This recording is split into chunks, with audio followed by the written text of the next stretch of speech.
राधे राधे दोस्तों, आशा करती हूँ आप लोग सब स्वस्थ होंगे, मंगल होंगे। मैं भी ठीक हूँ, स्वस्थ हूँ और मंगल हूँ। चलिए, आज मैं एक नए वीडियो के साथ आई हूँ। कुछ डेली ही मैं कथा सुनती रहती हूँ या पढ़ती रहती हूँ, तो मेरे दिमाग में कुछ ना कुछ चीज़ें आती रहती हैं। मतलब पहले मुझे इतनी जानकारी नहीं थी सब चीज़ों की। जब मैं सुनती हूँ लीलाएं, तो मुझे ऐसा लगता है कि आप लोग को भी उसके बारे में जानकारी होनी चाहिए। हालांकि पता होगा बहुत से लोगों को, लेकिन बहुत से लोग ऐसे होंगे जिनको नहीं पता होगा। जैसे इससे पहले मैंने जगन्नाथ भगवान जी की लीला बताई थी, कटहल चोरी करने की।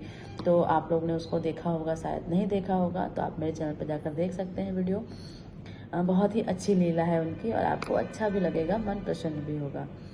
इससे पहले मैंने काफ़ी सारी वीडियो बनाई हैं, जिसको आप लोग नहीं देखे होंगे तो प्लीज़ मेरे चैनल पर जाकर देख लीजिएगा। नए हैं तो मेरे चैनल को सब्सक्राइब कर लीजिएगा, और पहले से अगर फॉलो किए हुए हैं तो मेरे वीडियोस को शेयर और एक लाइक ज़रूर कर दीजिएगा। चलिए, समय न गंवाते हुए आज के वीडियो को स्टार्ट करते हैं। आज का वीडियो मेरा एक है, जो लड्डू गोपाल हैं, उनका नाम लड्डू गोपाल कैसे पड़ा। ठीक है, मतलब कहते हैं कि वो माखन चोर थे, रसिया छलिया थे, बंसी वाले थे, और बहुत प्रकारों के नाम से उनको जाना जाता है। लेकिन लड्डू गोपाल नाम कैसे पड़ा, ये हम आज इसके बारे में जानते हैं। तो जो श्री कृष्ण है, उनका बाल स्वरूप, जिसको हम लोग लड्डू गोपाल के नाम से जानते हैं, एक विग्रह के रूप में कह सकते हैं, एक मूर्ति के रूप में हम लोग जानते हैं। उसके पीछे एक बहुत बड़ी, मतलब कह सकते हैं बहुत रोचक एक लीला है, कह सकते हैं। ब्रज में एक कुंभन दास और उनके पुत्र रघुनंदन बहुत ही भावुक प्रसिद्धि के लोग, मतलब वो थे। ठीक है, तो इनके हिसाब से, मतलब हम बताने जा रहे हैं आपको कि कुंभन दास और उनके एक रघुनंदन पुत्र थे। ये बहुत बड़े भक्त हुआ करते थे। तो ब्रज में श्री कृष्ण के परम भक्त रहते थे, जिनका नाम था कुंभन दास। मैंने भी बताया ये ब्रज में रहते थे। ठीक है, श्री कृष्ण के बाल स्वरूप विग्रह था। श्री कृष्ण का जो हम लोग लड्डू गोपाल के नाम से पूजते हैं, जानते हैं, वो बाल स्वरूप एक विग्रह, मतलब मूर्ति के रूप में है, जिसकी हम दिन रात सेवा करते हैं। कैसे? एक छोटे से बालक के रूप में, जिसका नाम कह सकते हैं कि सेवा करता था, करते थे। उनका छोटा बेटा था जिसका नाम था रघुनंदन। वो बाल स्वरूप एक मूर्ति विग्रह की पूजा करते थे। तो कुंभन दास अपने बेटे से कहते हैं कि किसी जरूरी काम से गांव जाना पड़ रहा है मुझे। तो जाने से पहले उन्होंने रघुनंदन अपने बेटे से कहा कि बेटा, मैंने भोग तैयार कर दिया है, तुम ठाकुर जी को समय समय पर भोग लगा देना और देखते रहना वो भूखे ना रहें। मतलब जो कुंभन दास थे वो बहुत बड़े भक्त थे, किसके? कृष्ण जी के। ठीक है, और वो लड्डू गोपाल की, ठाकुर जी की सेवा करते थे। तो उन्हें एक दिन शहर से बाहर जाना पड़ा। तो उन्होंने अपने बेटे रघुनंदन से कहा कि मैंने भोग बनाकर रख दिया है, तुम लड्डू गोपाल को समय समय पर भोग लगाते रहना, जिससे वो भूखे ना रहें। क्योंकि वो, हम लोग जब उनकी पूजा करते हैं तो छोटे से बालक के रूप में करते हैं। तो हमारे जो भाव होते हैं छोटे से बालक के रूप में होते हैं, और वही हमें भाव रखने भी चाहिए।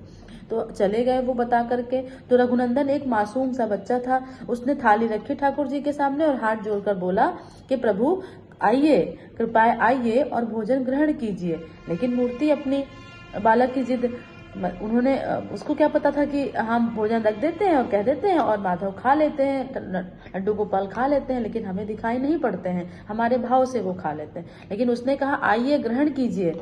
मूर्ति की जगह नहीं मिली। रघुनंदन को लगा ठाकुर जी उससे नाराज हैं, क्योंकि जब उसने कहा खाने आइए तो वो नहीं खाने आ रहे थे। उसको लगा हमसे नाराज हैं, इसलिए नहीं खा रहे हैं। तो वो रोने लगा, जोर जोर से जिद करने लगा कि प्रभु आइए खाइए, प्रभु आइए खाइए। वो जिद करने लगा, रोने लगा चिल्ला चिल्ला कर। अब प्रभु सोचें क्या क्या होगा, क्या करूं। श्री कृष्ण कहने लगे, लड्डू गोपाल कहने लगे, इसने तो अभी हमारी कोई भक्ति या भाव कुछ भी नहीं किया है और तुरंत बुलाने लगा मुझे, मैं ऐसे कैसे चला जाऊं। कृष्ण भगवान जी कहने लगे, तो बालक, वो सच्ची भक्ति था, उसको क्या पता था कैसे, क्या वो अपने सच्चे दिल से कह रहा था आइए भगवान, आइए पाइए, भोजन पाइए। अब वो ऐसे कहते रहा, भगवान नहीं देख पाए। श्री कृष्ण साक्षात छोटे से बालक के रूप में प्रकट हो गए, थाली में रखे हुए लड्डू खाने लगे। रघुनंदन यह देखकर बहुत खुश हुआ। श्री कृष्ण जी ऐसे ही हैं, जब आप बहुत ही प्रेम भाव भक्ति से अपने लड्डू गोपाल को, कृष्ण भगवान को बुलाओगे तो वो जरूर आते हैं। आपको ऐसा लगता है कि आप भोग लगा देते हो, हमारे माधव कृष्ण नहीं खाते, ऐसा नहीं है, सब आते हैं, उनके साथ खाते हैं। अपने भाव को रखिए आप। तो क्या हुआ, रघुनंदन ने बुलाया, जिद कर करके आना पड़ा कृष्ण जी को। आए, उन्होंने थाली में रखे हुए लड्डू भी खाए। अब जब कुंभन दास वापस आए तो उन्होंने रघुनंदन से प्रसाद मांगा। जब वो प्रसाद चढ़ाते थे लड्डू गोपाल को तो फिर बाद में वो सब खाते थे, बांटते थे आपस में। तो उन्होंने कुंभन दास ने रघुनंदन से कहा कि जो माधव को प्रसाद चढ़ाया था वो प्रसाद कहाँ है, लाओ। तो रघुनंदन ने कहा, अरे ठाकुर जी तो सारा भोजन खा गए। तो उन्होंने अचंभव हुआ कुंभन दास को, ये झूठ बोल रहा है, इसने खुद खा लिया होगा, ये झूठ बोल रहा है, ऐसा नहीं हो सकता है। कुंभन दास ने कहा, नहीं। रघुनंदन ने कहा, नहीं, ठाकुर जी आए थे, उन्होंने भोजन खाया मेरे सामने। तो यह सच जानने के लिए कुंभन दास ने खिड़की के पीछे छिप गए। रघुनंदन जैसे ही भोग लगाने गया, साक्षात बालकृष्ण प्रकट हुए और उन्होंने भोजन खाया। यह देख करके कुंभन दास के आंसू आंखों में आ गए और वह दौड़कर लड्डू गोपाल के कृष्ण जी के चरणों में गिर पड़े और प्रभु, आपने हमें अपने दर्शन दिखाए, आपकी लीला बहुत ही अपरंपार है, मैं धन्य हो गया इस चीज के लिए। इतने दिनों से मैं पूजा कर रहा हूँ, मैं आपकी भक्ति भाव कर रहा हूँ, आपने मुझे दर्शन नहीं दिए, लेकिन वो छोटा सा बालक आपसे जिद किया और आप साक्षात आ गए उसके सामने। ये आपकी लीला देखकर मेरे अश्रु आंखों में आ गए। ठाकुर, आप ऐसे ही कृपा बनाए रखें। तो ये है हमारे ठाकुर जी, हमारे भगवान। एक हाथ में, जिस प्रकार श्री कृष्ण एक हाथ में लड्डू और दूसरे हाथ का लड्डू उनके मुंह में जाने वाला था, लेकिन भक्त को सामने देखकर उसी मुद्रा में वो जड़ मूर्ति हो गए। कहने का मतलब, जब वो प्रकट हुए, खाने लगे, तो अदृश्य देखकर कुंभन दास भावुक होकर दौड़ते हुए चरणों में गिर पड़े। लेकिन श्री कृष्ण क्या है कि उनके चरणों में जो लड्डू था वो उसी तरीके से, मतलब कथा का सार ये है कि जब वो छिपे हुए थे पीछे, तो उन्होंने क्या किया कि जब वो कान्हा जी खा रहे थे लड्डू तो वो देख नहीं पाए, वो सहन नहीं कर पाए और दौड़ते हुए उनके पास आ गए।